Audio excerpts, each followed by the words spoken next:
We had 12 chat rooms running simultaneously, with delegates able to visit any 5 of their choice. 20 to 30-minute sessions plus Q&A. Given it's an interactive session, the audio is sometimes affected, so apologies in advance. I'm Luke, and my wife is over there sitting down. We are Native Grace, and I'm here to talk to you about our journey over the last 2 years of kind of an idea of a nursery and getting up and going and kind of the hiccups along the way with COVID and all those kind of nice things that have happened in the last 2 years since we opened. Basically, I'm going to start to tell you a little bit about myself, the site, and then our journey. So to start with, I started my journey when I was 17 in 1999. I left school in year 11 and started TAFE and did a horticulture certificate 2 course. Through that, I got myself an apprenticeship with a nursery in the Highlands, Warrior Pendy, that specialises in native plants, and spent the better part of 20 years there, kind of learning a lot, doing a lot, kind of every aspect of growing, selling, planting, designing, kind of getting my hands dirty and everything.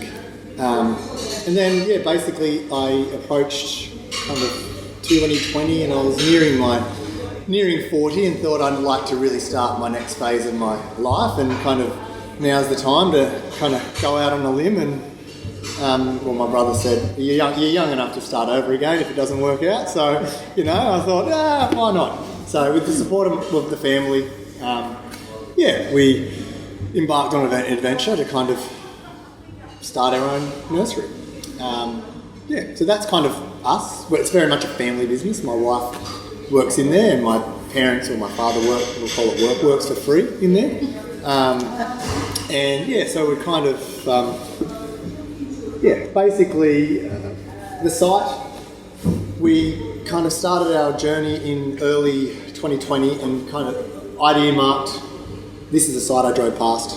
I'm in Kiama. I drive past Robertson every day to get to the other side of the Highlands where I was working, and basically it had sat empty. The site had sat empty for 10 years. So it started life in 1960s as a bonsai nursery. It was a passion for the owner who's very passionate about bonsai, so he had a little bonsai nursery. He operated the nursery till around the mid-80s when our current landlords bought the nursery and operated it as a traditional nursery, very much of the old, you go to a nursery to get plants and plant advice, and that's it. And then it kind of went for till 2010, and then they closed down, and it sat empty since 2010 till we took over the lease in June 2020. So in a nutshell, this is basically the site, kind of the start of 2020, what it looked like and it looked like that, just a lot of grass. And then this is the site kind of June this year, so you can kind of the transition from what it was to what it became in a nutshell. Now, I better stick to some of my notes. First and foremost, there was a couple of things that we kind of wanted to stay true to when we opened the nursery and when we were embarking on the journey. Number one was staying true to our ethos and vision. Native plants was my background. I was lucky enough to work in a nursery that only dealt with native plants, so I don't know if it's a good or a bad thing, but be very ignorant of exotic plants and kind of be able to focus on native plants. And so that's something that was very important to us. And also to create a place where people can enjoy just a nice space. The other one was basically creating a shop space where we could promote products that are good for the community, good for the environment, and promote native plants in a way, if possible. So the journey began in June 2020 when we took over the site, which is basically what we got. This one and that one is basically what we started with. There's a few things gone. From the moment I saw the nursery, I kind of knew what I wanted in layout-wise. So basically our first port of call was getting the site to kind of one level to make it a very easy, accessible site for kind of all abilities. No steps, no big steep ramps. You can, once you get down onto the gravel, or onto the main area, it's all very level. And so that involves obviously earthworks, getting the site, getting rid of the terracing, getting rid of the old structures, bringing in around 120 tonnes of road base and crushed sandstone to kind of get the framework right, and then another 30 tonne of finer gravel as our finished product. I'd always, in my mind, learnt a lot being over the 20 years. And had a wish list of things I wanted to achieve if I started from the start, because there's always, and I suppose the number one thing I learnt was that you need to have a really good framework and have your basically the ground needs to be done properly. You can't have a nursery that has puddles. You can't have, if anyone is, the basalt, the volcanic soils, it just goes everywhere. You can't have that being worked through a nursery. So obviously getting this right was crucial to our start of our journey. We got all that sorted. We got our shaping right. We got the bones in place. Then we basically started to look at some more infrastructure things we needed. At this stage, COVID was kind of starting to get in full swing. So we're talking mid-2020. Being very tight on budget and kind of wanting our money to go as far as it could, we did a lot of stuff in-house, so we kind of limited the risk of having COVID come in and the risk of us being exposed and having to stop work for any reasons. And so not much had kind of held us up here. It's when we got to the stage of needing benches is when we first had our first hiccup. Every plant is up on the benches. You can see here, so the steel benches about waist height. I'd always wanted them on benches. It's the company we'd arranged to get them through originally was Victorian based. They were getting a lot more lockdown restrictions in New South Wales and couldn't guarantee that by November when we wanted to open that we would have our benches. So we rejigged our sourcing and ended up getting them from a local Sydney company. Great benches, do the job perfect. And were able to be delivered well inside our time frame. The benefit, just to go on the benefit of having things raised and why I wanted them raised, it means that every plant is basically good airflow, good drainage, no issues with disease splashing up from the ground. You don't have to worry about people walking things into the nursery and having any kind of risk of disease. The other thing is it's really easy for staff to look after. You're working, everything is at a height that's comfortable to work to. You're not squatting, you're not sitting, you're not bending. And I suppose the most important thing for me is always hygiene and plant health, but the added bonus is it's a perfect height to view the plants. So every plant we carry has a label on it, so it makes the plants the benches are perfect for people to wander, read, and get the information they need. So once we sorted that out, we basically moved on into our shop space. We started the journey with just a big open shed and a toilet in the back. Jokingly, our landlord had said that the first thing they did when they took over the nursery was take the fireplace out because he didn't want people hanging around at the nursery, obviously chatting. He wanted them in and out, which is what nurseries in the 80s were. They weren't the attraction they are today. We really wanted to make a space that was very warm. And really wanted people to be able to come in and hang around and just enjoy the space. Be it they buy 100 plants, no plants, a coffee.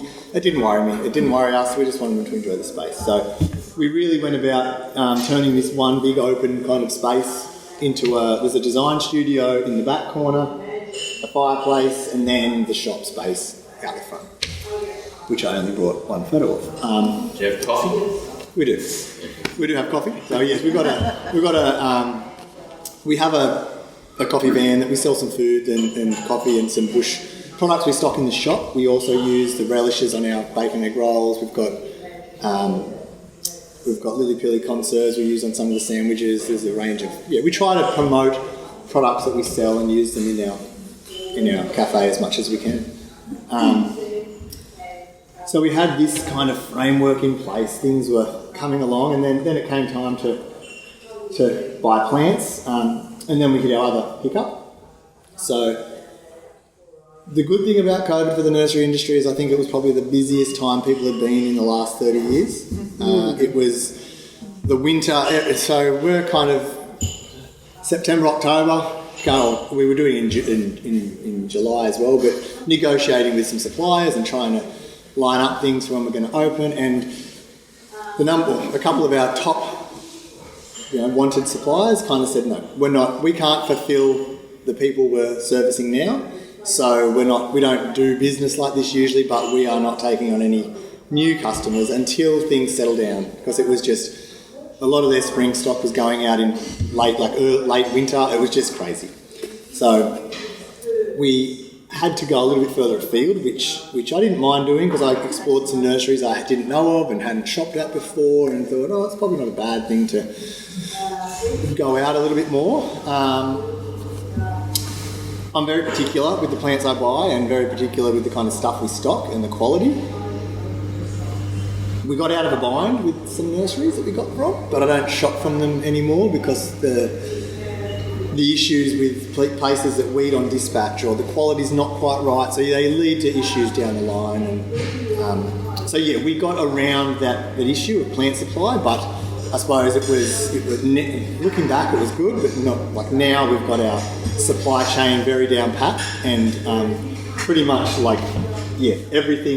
everything we get and carry is like just easy to present, well presented. Everything has a label. Our main suppliers would be Native Plant Wholesalers in Victoria, in South Australia, and they are probably the best one I've experienced. Like a lot of them are good, but they're really good, and quality second to none. So we sorted out our kind of supply issues out in the nursery. We stocked what we needed to stock. Then we came down to stocking the shop. A harder task than you'd think, and a harder task probably than finding plants. I knew the plants I wanted, I just had to find where to buy them. We had a set of guidelines we were working to with our shop. Number one was Australian made. Number two was having a product that wasn't mass produced, something that's not the kind of everyday gift items you see normally around. Mass produced things that are just kind of, I'd call them kind of rubbishy things. Give back to the community and be local as much as possible, and have a native plant or native theme where we can. Very difficult. There's a few companies out there, one in particular that we kind of was great. We thought it was great. They shipped everything over. It was all kind of Australian-owned, Australian products, 100% Australian products. Everything got shipped over to New Zealand. It got made in New Zealand and packaged, then shipped back to Australia. So it's kind of, it was one of those things. The whole trying to reduce the supply chain, so that was, there's a few items on there that you realise as the typical consumer, you look at these things and think, oh great, I'm buying local, I'm buying something that's made, but you just, once we started digging a little bit deeper, it became much more difficult than you'd think. A couple of suppliers we used from day one and still use today, Bush Meta Ginger, which is located on Groote Island. It's a First Nations company. The women go out on country, harvest all their traditional ways. They harvest the plant products and everything they need to use. They come back to, I think it started off as 2 containers, it might be a shed now. They come back, process it all, make the products. It's scrubs, hair oils, soaps, and then they package it up and it gets basically distributed from there. And it's kind of, the thing I like about it is it's directly going back to their community. There's other companies that we stock from where they're Torres Strait Island based and they do bush foods. Then we've got others that are more mainstream companies, but they've got foundations. They're using bush foods and using ingredients, and they've got foundations that part of their proceeds go towards, which is basically going back out into the community, which we think is hugely important. Our ethos around the plants and the designs we do is it's got to give back to the community, or give back to it's got to be a positive impact to the environment, and I feel that a lot of our stuff in the shop, like, it needs to have a positive impact. Over the 2 years, there's been we've had discussions about selling things that might not be true to our sales sell, but we've always kind of come back to that, staying true to what we stock and trying to keep that integrity about the business and just kind of a positive input as much as we can. So we've got everything ready. We've got a lot of gravel, a lot of plants, everything's looking great. The nursery's set up, and then November 2020 we opened. And we'll call it a soft launch. We ended up with everyone being very into gardening in the winter because of COVID. It was quite a slow start. So kind of people had exhausted their gardening funds and spent a lot of time in the garden. So it wasn't a traditional busy spring. And we had targets, we had budgets that we were kind of like, yep, this is going to be great. We're finally going to open the doors. We're going to start earning some money. And it was just a much slower task than we thought originally. We basically kept going. Christmas started to settle down and started to get busy. Then after Christmas, we had more lockdowns and bushfires and a few other things thrown at us. Then the Sydney Wollongong lockdown happened over the winter. 90% of our customers and 90% of the people into Robertson over the winter are Sydney and coastal people. Very much tourist town. And basically Albion Park up to Sydney all got locked out of Robertson. So the whole town, including us, was just a ghost town. So we'd kind of gone through the bushfires, the COVID, and now more COVID. Then it was winter, so we were quiet and we could live with it. It's winter, Come spring, things started to pick up again, started to get back to normal. Then we ended up with rain. So we basically, over the summer period, we had the fire going more times than not. Robertson was very like similar to the Blue Mountains. We had like a lot of fog, a lot of rainfall, and so then leading into that autumn, we ended up with huge amounts of rain. People not doing anything in the autumn this last autumn because of the rain. We had road closures. Macquarie Pass, which is the main access route up to the nursery from the coast up to Robertson, it had been closed due to the landslide. And so we kind of got hit with another kind of non-event for another busy season that it should be. Winter picked up a little bit with back to normal, people could come through, but quiet, being a nursery. And that led us to now where we're finally starting to see, I think, it's supposed to be a wet season, but hopefully we haven't, hopefully the first normal season we might get since opening. But you don't know. It's at least the benefit of it being wet now is that it's warmer and it's leading into summer, whereas in the autumn we lost a lot of customers because it was wet leading into a winter, which people kind of were turned off doing anything in the garden at all. And then amongst all this, because we'd only just set up, so the subsidies the government was giving out for loss of income and all those things, well, when you're running an operation that has no income and then a year later you're impacted by COVID, we had earned more money than the year before, but we were losing a lot more money than the year before. So we didn't get subsidies, we'd put more staff on, we had a lot more costs, but technically we were earning more money than we were the previous period that you would report on, so we were unable to get any subsidies from the government for any kind of relief. But we were able to get through. We do design and landscaping, so luckily we had some projects and we were kind of ramping up that side of it, which we had always seen as more of a secondary to the nursery, but given the circumstances, it's kind of become a more known. So you've got a known income, whereas the nursery is definitely very much in the out of season. It's very much weather dependent and has a lot more impact that can occur due to weather. Whereas the outside work has been impacted a lot by the weather. It's a known income. You're getting money.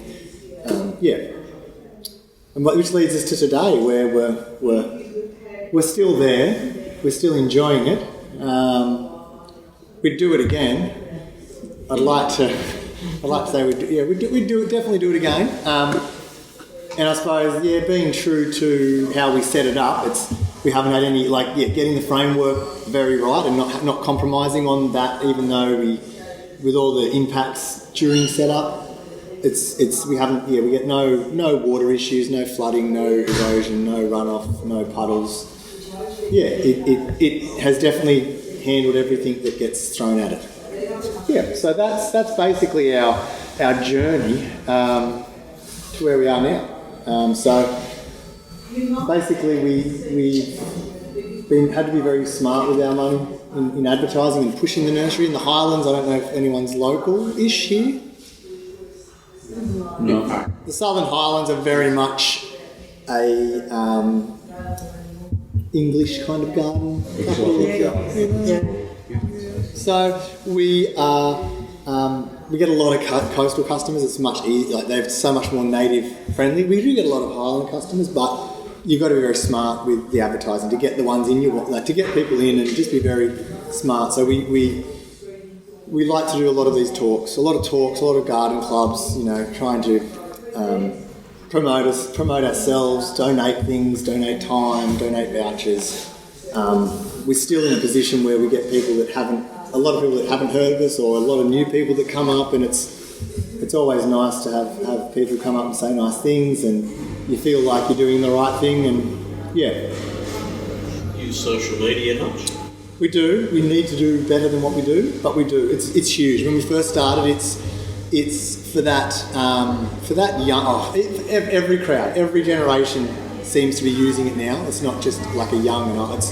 It's something we use a lot of, and photos are photos of plants and photos of things. They really do sell themselves. So we are active on social media. We, like any small business, when things get a bit hectic, we kind of knuckle down and work in the business instead of on the business. And I know we've got a big revamp of our website that's about to happen. We've got an online store, so we're about to revamp and just get that sorted out, and focus a bit more on that social media side of things and push. It's a great media because you can control very much where you advertise, or if you pay for things, and you can tell a story. So we use traditional print. At the moment, the Bugle. If you're a Kiama local, the Bugle is I read it. It gets us. It's like money. It's the best advertising we do. It gets so many people read it, and so many people come up. And if they're from Kiama, Jamberoo, Gerringong, usually I say, "How'd you hear about us?" And I say, "I saw you out in the Bugle." And it's just huge amount of feedback from that for the scale of the town. We're currently doing radio in the Highlands just to push that over the winter kind of period, just to get people into us in spring. And we do some magazine advertising as well. And a lot of trying to get out to, I always like to have people come to us, but have garden clubs come in. Going to them is always difficult because you can't show them the space. It's hard to describe the space. And we're lucky enough that being an old site, there's a really old, there's a weeping Atlantic cedar that's 65 years old, that is kind of it's kind of a real focal point that even the you get a lot of people that want to buy one now. What do they say? They do, and you go, oh well, no. You get people that like it, but you get that person that feels comfortable because there's some maples, there's a tulip tree in the back, there's a weeping Mexican pine over there, there's rhododendrons. The actual site has a lot of history, and so it's not just going into a site where it's purely native and you feel, or a sterile kind of garden centre. It's got a lot of charm, a lot of character. If you enjoyed this presentation, then please subscribe to our channel. Other presentations from the conference are available in this playlist, with new ones being added all the time.